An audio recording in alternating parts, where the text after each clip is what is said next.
하나님 말씀을 듣고 깨닫고 그대로 살기를 소망하는 우리의 삶 속에 하나님의 크신 은혜와 능력의 역사가 이루어질 줄로 믿습니다. 여러분, 배고픈 것도 힘들고 또 억울한 일을 당하는 것도 힘듭니다. 근데 여러분, 배고픈 것과 억울한 당하는 것, 여러분 어느 것이 더 힘들까? 여러분 어느 것이 더 힘들까요? 여러분 배고프면 참으면 되지. 그러지만 여러분 옛말에도 3일 굶으면 남의 집 담장을 뛰어넘는다고, 이 굶는 것을 먹지 못하는 것을 참는 게 참 어려운 것입니다. 힘들죠. 근데 또 억울함을 당해도요, 억울한 일을 당해 보면 참 억울하고 부당함을 당하면 어떻습니까? 잠도 오지 않습니다. 먹지도 못하고 먹는 것도 안 먹히고 잠도 오지 않습니다. 여러분 이런 먹는 것, 배고픈 것도 우리가 참 힘들지만 또 억울하고 부당한 일을 당하는 것도 굉장히 힘든 일이다라는 생각이 듭니다. 여러분 우리가 이 땅, 우리 세상을 보며 우리나라를 봐도 그렇고요. 참 어렵고 힘들 때는 경제 부흥을, 경제적으로 우리가 성장을 외치며 달려왔습니다. 배가 조금 불러지고 나니까 이 세상은 점점 억울함을 당하고 부당함을 당하는 일들이 더 많아지고, 여러분 지금은 먹고 살기는 어렵지 않은데, 그런데 부당하고 억울함을 당한 일들로 인하여 눈물 흘리는 이들이 더 많은 그런 세상이 되어지지 않았나라는 생각이 들어집니다. 참으로 경제 성장을 이루는 것도 중요하지만, 그러나 더 중요한 것은 정말 정의가 흐르는 땅, 정의가 흐르는 나라가 세워지는, 그래서 억울함을 품은 이들이 적고 정말 억울하게 눈물 흘리는 이들이 적어지는 그런 나라가 돼야 되지 않을까라는 생각이 들어집니다.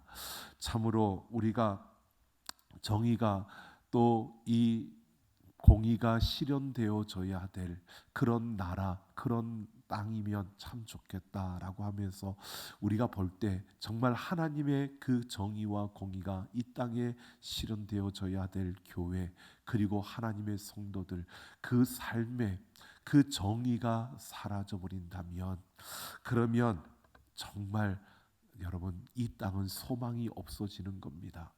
오늘 우리는 참으로 우리가 걸어가는 그 걸음 속에 정의가 무너지지 않는 그러한 걸음을 우리는 걸어가야 합니다.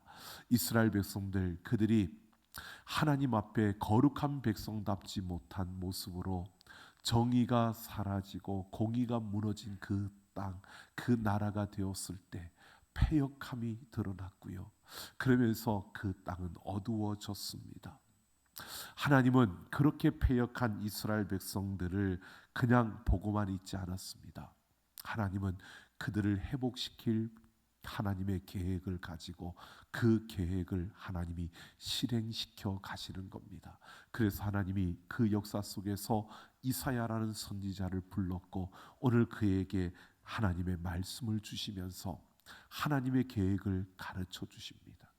오늘 이사야 선지자의 그 입술을 통하여 선포되는 하나님의 그 계획, 그들의 패역하고 그들이 무너진 가운데 있는 이스라엘 백성들의 그 앞에 하나님의 계획을 선포하는데요. 이 말씀을 함께 생각해 보면서 오늘 우리를 향한, 이 시대를 향하는 하나님의 계획이 무엇이고, 오늘 이 세대 속에서 우리는 어떻게 살아가야 할 것인가를 함께 생각해 보려고 합니다. 오늘 우리가 21절 말씀부터 함께 볼 텐데요. 21절 말씀을 보면 원문으로는 어찌하여라고 하는 이 단어가 제일 먼저 나옵니다. 그래서 이 문장은 탄식문입니다. 그러니까 이사야가 이렇게 말하고 있는 겁니다. 어찌하여 신실하던 성읍이 창기가 되었고, 어찌하여 그 정의가 충만하고 공의가 그 가운데 거하였던 그러한 땅이 바로 살인자들로 가득 찼느냐라고 이렇게 탄식하고 있는 겁니다. 여러분, 이것은 오늘 이사야가요, 지금 문학적인 표현을 가지고 이렇게 탄식하고 있는 건데, 이스라엘 백성들의 그들의 모습이 어떠한가를 지금 말해주고 있는 겁니다. 원래는 신실하던 성읍이었다는 겁니다. 신실하다라고 하는 이 단어는 뭘 말하느냐면 하나님께서 아끼고 사랑하는 존재였다는 겁니다. 하나님께서 그 마음에 품고 아끼고 사랑하는 그런 대상이었던 이 성읍이, 이 이스라엘과 유다가 지금 어떻게 되었느냐? 창기가 되었다. 이 창기가 되었다. 이 창기라고 하는 이 단어를 우리의 어떤 이해로가 아니라 그 당시에 그 주민들 그때에 이것이 어떤 의미로 쓰여졌냐면 바람난 여자로 쓰여진 겁니다. 그러니까 남편을 떠나서 다른 남자에게서 그 자신의 만족을 누리는 그런 바람난 여인을 이 단어 창기가 가리키고 있는 겁니다. 그러니까 지금 하나님께서 이스라엘 백성들을 뭐라고 하느냐면 바로 그 창기와 같이 되어 버렸다는 겁니다. 내가 정말 아끼고 사랑했는데 그 내 마음에 품고 사랑하는 그런 대상이었는데 지금은 이렇게 바람난 여인처럼 그렇게 되어 버렸다라고 이렇게 말하고 있는 겁니다. 여러분 보십시오. 하나님께서요 이스라엘 백성들을 지금 이렇게 말하고 있는 이 관계를 보십시오. 시내산에서 하나님이 약속을 맺을 때는 나는 너희 하나님이 되고 너희는 내 백성이 될 것이라고, 왕과 군주의 관계로, 군주와 백성의 관계로 하나님이 이스라엘 백성들을 약속을 맺었습니다. 그리고 조금 지나다 보니까 하나님께서 이스라엘 백성들에게 나는 너희의 아버지, 너희는 내 자녀, 내 자녀처럼 너희를 아꼈다고 말씀하십니다. 그러니까 하나님은 군주와 백성의 관계에서 이 백성들을 더 사랑하셔서 그 아버지와 아들 부자의 관계로 이들을 말씀하시더니요, 오늘 하나님은 이스라엘 백성들과 자기의 관계를 부부의 관계로 이야기를 하는 겁니다. 그만큼 아끼고 사랑했다는 겁니다. 하나님과 다른 관계가 아니라 부부의 관계로. 여러분 물론 우리가 촌수를 따져도 부부는 몇 촌일까요? 촌수가 없습니다.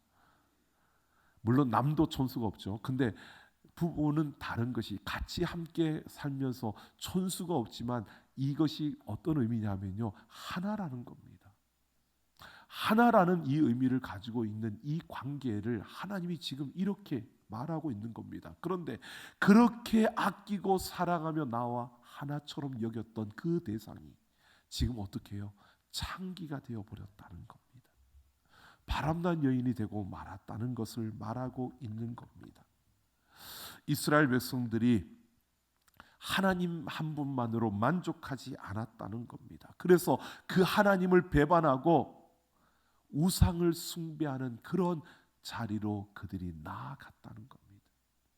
하나님이 그렇게 아끼고 사랑했는데, 그런데 그들은 하나님을 버리고 우상을 숭배하는 타락의 자리에 들어간 것입니다.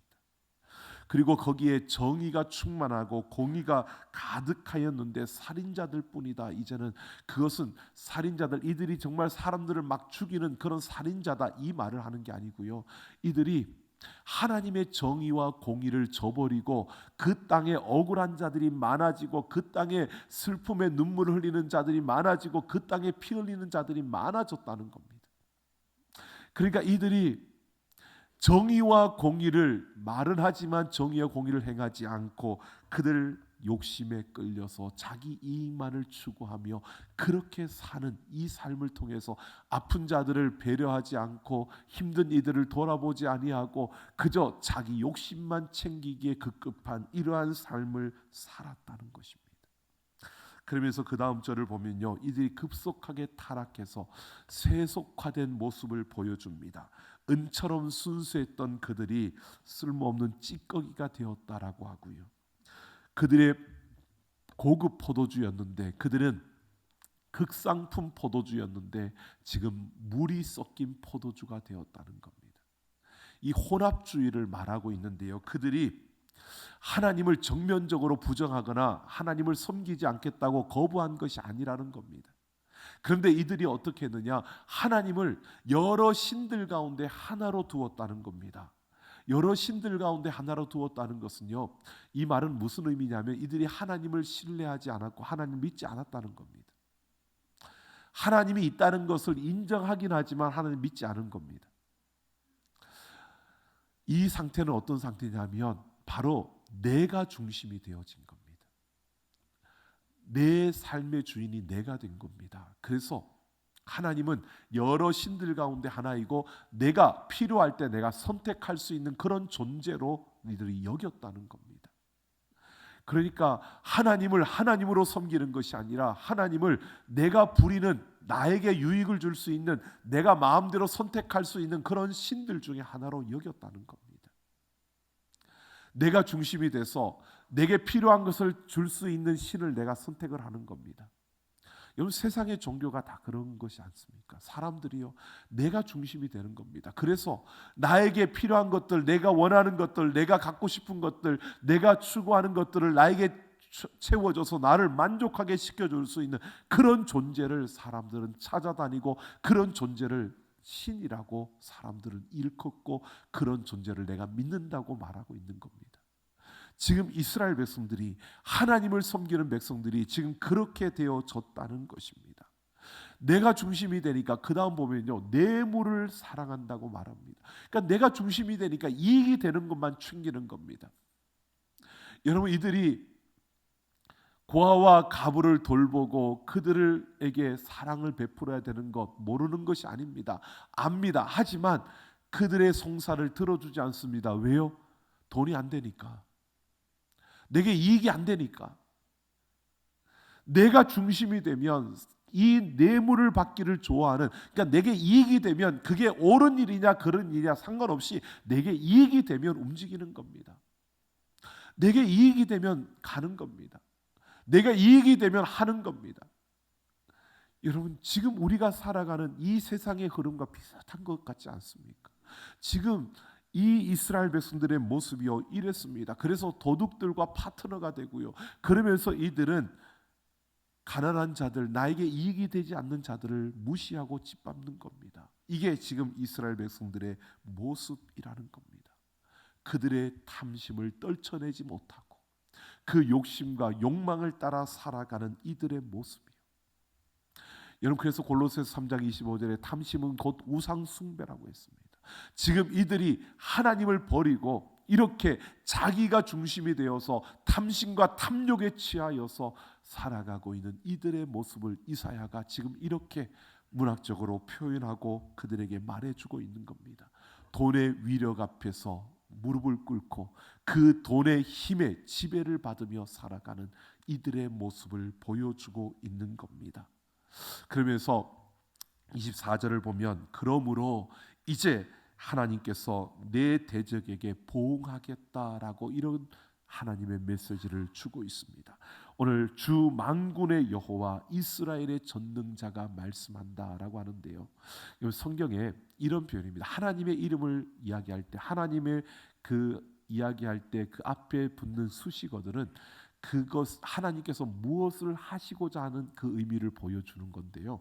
만군의 여호와라는 것은, 만군이라는 것은 모든 군대의 하나님을 말합니다. 그러면 이 군대라고 하는 것은 전쟁이잖아요. 만군의 여호와라고 하는 이 표현이 성경에 나올 때는요, 하나님이 전쟁을 하시겠다는 의미입니다. 그러니까 하나님이 전쟁을 하시겠다. 이스라엘의 전능자, 이 전능자라고 하는 이 표현은 무엇을 말하느냐 하면 하나님의 힘을 쓰시겠다는 겁니다. 그러니까 하나님이 그 능력으로 내가 전쟁을 시작하겠다, 지금 이렇게 선포를 하는 겁니다. 근데 누구와? 내 대적과 내 원수와 내가 전쟁을 하겠다는 겁니다. 그 대적과 원수가 누구냐? 이스라엘과 유다입니다. 내 백성들이 지금 하나님 앞에서 대적과 원수가 되어져 버린 겁니다. 그들을 향하여 하나님께서 지금 전쟁을 하겠다라고 선포하는 겁니다. 그들을 심판하시겠다는 겁니다. 하나님의 심판을 선고하고 있는 겁니다. 여러분 보십시오. 하나님이 심판하시는데, 여러분, 하나님의 심판은 이중적인 의미를 가지고 있습니다. 하나는요, 하나님의 백성들에게 하나님의 심판은 여러분 기쁨과 즐거움과 회복의 날이 되는 것입니다. 그런데 하나님을 믿지 않는, 하나님을 대적하는 자들에게 하나님의 심판은 그들의 멸망과 패망과 죽음의 날인 겁니다. 여러분, 우리가 주님 다시 오실 그날을 기대하고 있습니다. 그날에 하나님의 심판이 이루어질 줄로 믿습니다. 그 심판이 이루어질 때 여러분, 하나님의 심판은 두 가지예요. 하나님의 자녀들은 기쁘고 즐겁고 회복의 그 기쁨을 누리는 날이 되지만, 하나님을 대적하던 자들은 그날이 죽음과 패망의 날이 되는 것입니다. 여러분, 지금 하나님께서 그 하나님의 심판을 이스라엘 백성들을 향하여서 내 대적, 내 원수라고 말하며, 이제 너희에게 내 심판을, 내가 너희와 전쟁을 하겠다, 심판을, 너희를 심판하겠다고 말하는 것입니다. 여러분, 이스라엘 백성들을 심판하시겠다는 이 의미는 그들을 끝장내겠다, 그들을 멸망시키겠다는 뜻일까요? 그들을 회복시키겠다는 것일까요? 회복시키겠다는 겁니다. 비록 너희가 창기처럼 되어졌고 너희가 살인자처럼 되어져서 그렇게 흉악한 그 꼴을 하고 있는 모습이지만, 내가 대적이라고, 내 원수라고 너희를 부를 정도로 그렇게 무너져 있지만, 그러나 하나님의 마음에 있는 겁니다. 그래서 하나님께서 내가 너희를 심판하시겠다라고 하는데요, 이 심판은 하나님께서 그들을 회복시키겠다는 겁니다. 하나님께서 그들에게 회복의 길을 열어주시겠다는 것입니다. 여러분, 그래서 하나님께서 내 대적, 내 원수라고 하며 칼을 빼어들고 회복을 위한 전쟁을 하고 있는 겁니다. 회복을 위한 전쟁을 선포하는 겁니다. 여러분, 그러니까 하나님이 전쟁을 선포하면 여러분, 이것은 우리를 사랑한다는 사랑의 선포가 되는 겁니다. 그래서 이 부분을요, 저는 이렇게 생각이 들어집니다. 하나님께서 우리에게 전쟁 같은 사랑을 선포하고 있는 겁니다. 우리에게 전쟁을 선포하는 게 아니고 전쟁 같은 사랑을 지금 하나님이 선포하고 있는 겁니다. 여러분, 그래서 25절을 보면 하나님께서요, 내 손을 내게 돌려 정결하게 하고 혼잣물을 다 제거하겠다라고 합니다. 자, 내 손을 내게 돌려라고 했는데요, 하나님의 손을 그들에게 돌리겠다는 겁니다. 그런데 그 돌려라고 하는 이 단어가 히브리어로 휴브라고 하는데, 이것은 회개라는 뜻입니다. 네, 오늘 관주 성경에 보면 이 돌려라는 부분에 단어 1, 숫자 1이 써 있고, 아래쪽에 보면 대어라고 이렇게 되어 있습니다. 손을 댄다는 겁니다. 그러니까 하나님께서 손을 대어서 그들을 회개케 돌이키게 하겠다는 것을 말하고 있는 겁니다. 돌이켜서 회개하게 하겠다는 겁니다. 그러니까 이스라엘 백성들이 돌이켜서 회개하는 것이요, 여러분, 이스라엘 백성들의 의지로 되는 게 아니고 하나님의 주도로, 하나님의 손에 의해서 시작된다는 것을 말해주고 있는 겁니다. 우리에게도 마찬가지입니다. 여러분, 회개가 내가 잘못된 것을 깨닫고 잘못된 것에서 돌이키는 건데, 근데 그 시작이 누구에게서 시작되느냐? 하나님에게서 시작되는 겁니다. 하나님이 그 손을 우리에게 댈 때에, 그 손으로 우리를 터치할 때, 그때 우리에게 회개가 시작되는 겁니다. 이 회개의 모든 주도권이 내게 있는 게 아니라 하나님에게 있는 겁니다.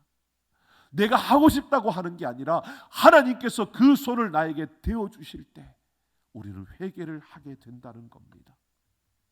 이렇게 회개하게 해서 정결하게 만들고 그 혼잣물을 다 제하여 하나님이 정결하게 하겠다라고 말씀하고 있습니다.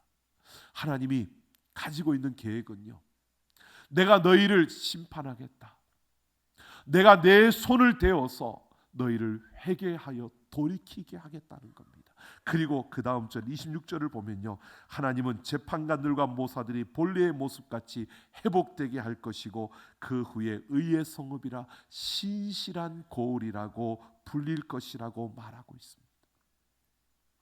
그들을 이렇게 회복시키겠다는 겁니다.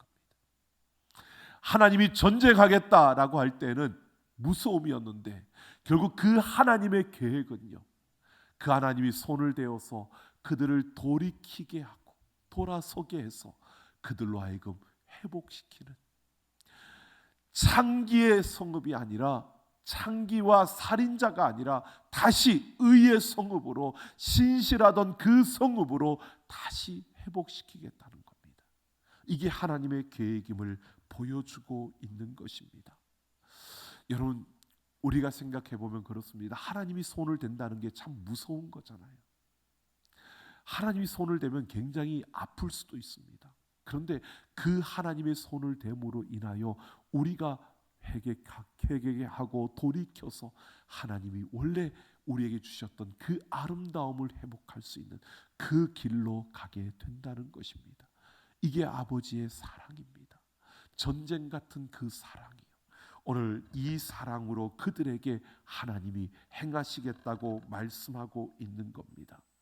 하나님이 주도하셔서 바로 그 회복의 자리로 돌이켜서 그들을 세워가겠다는 것입니다.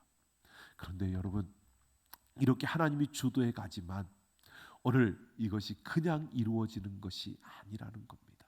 오늘 27절을 보면 이렇게 말하고 있습니다. 시온은 정의로 구속함을 받고 그 돌아온 자들은 공의로 구속함을 받으리라. 그러니까 시온과 돌아온 자들이 정의와 공의로 구원함을 받는다라고 합니다. 이 말은요, 하나님의 정의와 공의가 시온과 그 백성들을 구원하신다는 겁니다. 하나님께서 구원하신다. 하나님의 구원은 하나님의 공의와 정의를 통하여 이루어진다는 겁니다. 여러분, 이 정의라고 하는 것은 제데카라고 해서 하나님과 피조물의 관계입니다. 하나님과 피조물의 관계는 어떤 것이냐? 그 사랑과 긍휼입니다. 정의가 사랑과 긍휼을 말하는 거고요. 공의는 미시파트라고 해서요, 이것은 바로 하나님 사회적인 관계를 이야기하고 있는 겁니다. 이것은 공정함과 정당함을 이야기하는 겁니다. 그러니까 법처럼 무언가 누군가에게 모두에게 평등한, 정당한, 공정한 이것을 말하는 게 공의입니다. 그러니까 언뜻 보면 정의와 공의는 다른 것처럼 보이지만 이건 하나입니다. 공의와 정의가. 그런데 하나님의 공의와 정의가 너희를 구원할 것이다 라고 말하고 있는데요, 이 공의와 정의가 만난 것이 바로 예수 그리스도의 십자가입니다. 예수 그리스도의 그 십자가 생각해 보십시오. 예수님이, 하나님이 나를 사랑하셔서 그 십자가에서 죽어주셨습니다. 그 정의가 실행되어진 것이고요, 내가 치러야 될 그 죄값을 하나님이 그냥 없던 걸로 하자, 그리고 내 죄를 용서해 주신 것이 아니라 그 죄값을 예수님으로 하여금 대신 치르게 하시고 내 죄를 씻어 주신 것이 그 십자가입니다. 하나님의 정의와 공의가 만난 그것이 바로 그 십자가입니다. 그러니까 하나님의 정의와 공의가 너희를 구원할 것이다 라고 하는 이 말은요, 결국 예수 그리스도의 그 십자가만이 우리의 구원의 길이라는 것을 말씀해 주고 있고, 내가 살 수 있는 길은 오직 예수 그리스도의 십자가밖에 없다는 것을 말해 주고 있는 겁니다. 여러분, 우리가 살 길은 예수 그리스도의 그 십자가밖에 없는 줄로 믿습니다.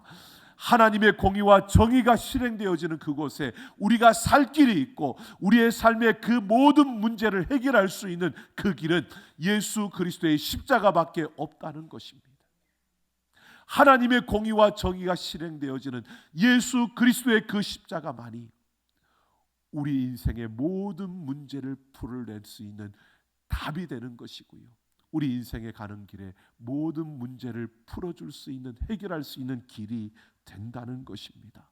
이렇게 우리는 예수 그리스도의 그 십자가를 통해서 우리가 하나님의 공의와 그 정의를 통해서 우리는 구원함을 얻었다는 것입니다. 여러분, 이것으로 끝나는 것이 아닙니다. 내가 그 구원함을 얻었다는 것은요, 우리의 삶을 통해서 이 정의와 공의가 우리의 삶의 열매로 맺어져야 한다는 것을 말해주고 있는 겁니다. 그러니까 우리는 하나님 앞에서 이 정의와 이 공의를 붙들고 이 정의와 공의를 행하며 살아가야 한다는 것을 말하고 있는 겁니다. 우리가 하나님의 정의와 공의로 구원함을 받았다라고 하는 것은요, 나 구원받았으니까 끝난 게 아니라 내 삶에서 이 하나님의 정의와 공의가 실행되어져야 한다는 겁니다. 내 모든 삶의 문제, 이 문제를 풀 수 있는 길은 하나님의 정의와 공의의 길밖에 없는 줄로 믿습니다. 그것이 십자가의 길입니다. 그래서 우리는 예수 그리스도의 그 십자가를 붙들고 예수 그리스도를 닮아가는 삶을 이 땅 가운데서 살아가야 하는 것입니다. 그런데 여러분 생각해 보면 우리의 모습이요 그러한 일들을 이룰 수 있는 그러한 힘과 능력을 가진 존재는 아니라는 것입니다. 여러분 우리는 참 연약합니다. 우리는 참 많이 부족합니다. 그래서 우리가 그렇게 살지 못하는 게 우리의 모습입니다. 하지만 오늘 우리에게 분명히 말해주고 있는 것은요, 우리는 하나님의 백성으로서 우리가 어떤 모습이든지 하나님의 계획은 우리를 회복시키기를 원하십니다. 그래서 이 땅에 예수 그리스도를 보내주셨고 그 십자가에서 하나님의 공의와 정의를 이루셨습니다. 그 구원의 길을 우리에게 주신 겁니다. 여러분 그 십자가를 붙들고 하나님 앞에서 의를 붙들고 여러분 달려가는, 그래서 그 십자가의 은혜와 사랑이 우리의 삶의 열매로 맺어지는 우리의 삶, 우리의 모든 걸음이 되어지기를 예수님의 이름으로 축원합니다. 로마서 3장 24절을 보면 그리스도 예수 안에 있는 성량으로 말미암아 하나님의 은혜로 값없이 의롭다 하심을 얻은 자가 되었다라고 합니다. 여러분 우리가 의롭다 하심을 얻은 자, 이 말은요 무슨 이야기, 어떤 뜻이냐면 정의로운 사람으로 인정받은 자라는 뜻입니다. 그러니까 우리가 의롭다 하심을 받았다는 것은요, 내가 예수 그리스도의 의를 덧입었다고 말하는 것은 내가 정의로운 자라고 인정을 받은 자가 되었다는 겁니다. 여러분 실제로 우리는 정의롭지 않은데 정의로운 자라고 인정을 받은 겁니다.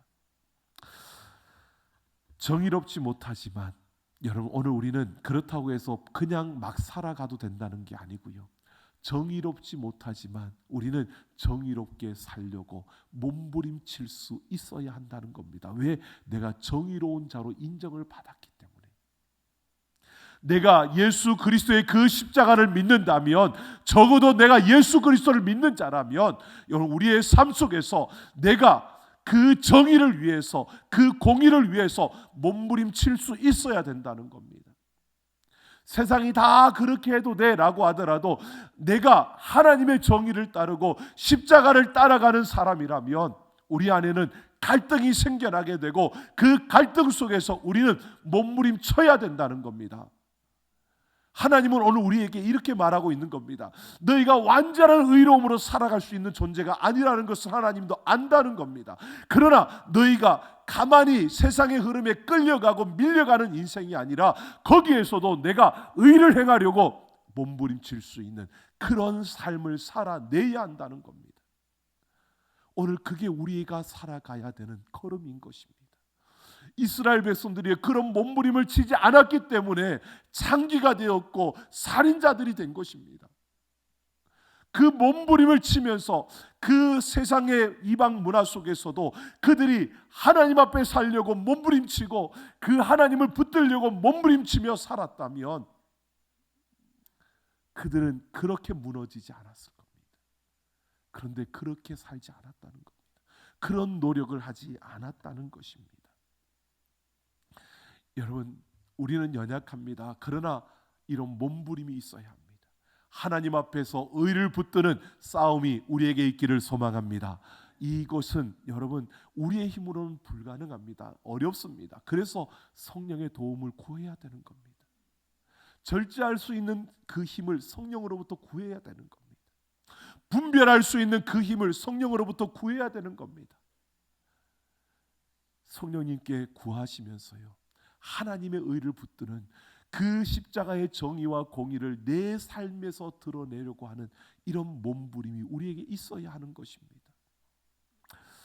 여러분 저도 축구를 참 좋아합니다. 어제 저녁에 우리 요르단과 축구를 했죠. 보셨나요? 예. 뭐 봤다고 제가 잘못됐다는 건 아닙니다. 저도 지난 월요일 날 우리 교육자들과 함께 그 바레인과 하는 축구는 다 봤습니다. 근데 여러분 제가 어제 저녁에 축구를 봤을까요? 안 봤을까요? 예, 봤으면 왜 묻겠습니까? 안 봤습니다. 왜요? 오늘 이 주일 예배를 준비하기 위해서 저는 보고 싶은 축구, 저 안 보고 싶었을까요? 저도 보고 싶었어요. 제 안에도 보고 싶은 마음이 더 컸어요. 여러분, 그냥 내가 안 보고 딱 오늘 예배를 준비하는 자리로 나아간 게 아니라 내 마음에는 수없이 갈등이 있었을까요? 없었을까요? 있었어요. 예, 있었어요. 조금 본다고 해서 내가 뭐 한 시간 한 전반전만 볼까? 전반전만 본다고 해서 내가 괜찮지? 뭐 어떻게 잘못될까? 여러분, 충분히 내 안에 갈등이 있었어요. 그런데 내가 그 갈등 속에서 하나님의 그 의를 붙들고자 하는 이 치열한 싸움이 내 안에서 있었어요. 그러다 보니까 나는 어떻게 해요? 내일 예배를 준비해야 되니까, 예배 앞에 서야 되니까, 하나님 앞에 서야 하니까 내가 이거를 선택하고 안 본 겁니다. 여러분, 우리가 생각해 보세요. 우리의 일상 속에서요, 여러분, 우리는 이런 치열한 싸움들이 우리 앞에 매일매일 벌어지고 있지 않습니까? 여러분, 우리가 넘어질 때도 있을 거예요. 근데 중요한 것은요, 내가 이 하나님의 의를 붙들려는 싸움을 내가 하고 있다는 자체를 우리가 인식하고 내가 이걸 붙들려고 하는 몸부림을 치는 것이 우리에게 있어야 한다는 겁니다. 그게 적어도 내가 예수 그리스도를 믿는다면 이 몸부림은 있어야 되는 겁니다. 유혹이 없는 게 아닙니다. 미혹이 없는 게 아닙니다. 그 사단들이 우리를 공격하지 않는 게 아닙니다. 여러분, 우리도 우리 안에 욕심과 욕망이 없는 게 아니라 이게 우리 안에 꿈틀거립니다. 그런데 그래도 내가 하나님의 의를 붙들려고 하는 이 싸움을 할 수 있는 것은 내가 예수 그리스도를 믿는다면 이 싸움을 우리가 하고 있다는 사실을 인식하고요, 내가 그 의를 붙들려고, 십자가의 그 정의와 공의를 붙들려고 우리가 몸부림치는 그러한 걸음을 걸어야 한다는 겁니다. 오늘 우리의 일상 속에서 이런 우리의 하나님 앞에서 의를 붙드는 싸움이 있기를 예수님의 이름으로 축원합니다. 여러분, 하나님의 의로움을 입은 우리와 교회가 정의를 추구하지 못하고 공의를 추구하지 못한다면 세상은 희망이 없습니다. 왠지 아십니까? 모든 문제의 답은 예수 그리스도이기 때문입니다. 그런데 그 답을 세상은 원하는데 그 답을 보여줄 우리와 교회가 하나님의 정의와 공의를 놓쳐버리면 세상은 그 답을 볼 수가 없습니다. 더 어두워질 수밖에 없고 예수 그리스도를 볼 수 없기 때문에 그들은 더 혼란 속에 빠질 수밖에 없고 더 깊은 어둠 속으로 빠져들어갈 수밖에 없습니다. 여러분, 우리가 무슨 큰 세상에 어떤 큰 위대한 일을 한다, 여러분, 그렇게 아닙니다. 우리의 일상 속에서요, 내가 하나님의 의를 붙들려고, 하나님 앞에서 그 의를 붙들고 살아가려고 우리의 일상 속에서 몸부림치며 한 걸음 한 걸음 걸어갈 때 그 모습 속에서 예수 그리스도가 보여지고 그 걸음 속에서 예수 그리스도의 십자가가 나타나고 그 삶의 열매를 통하여 하나님의 그 역사하심이 보여지게 되고요, 그것을 통해서 세상은 빛을 보게 되고 세상은 예수님을 보게 되는 것입니다. 여러분, 우리 모든 걸음 속에 이 한 주간도 여러분 하나님의 앞에서 그 하나님의 의를, 십자가의 그 정의와 공의를 붙들고 살아가려는 그 몸부림으로 이 한 주간도 살아내는 우리 모두가 되기를 예수님의 이름으로 축원합니다.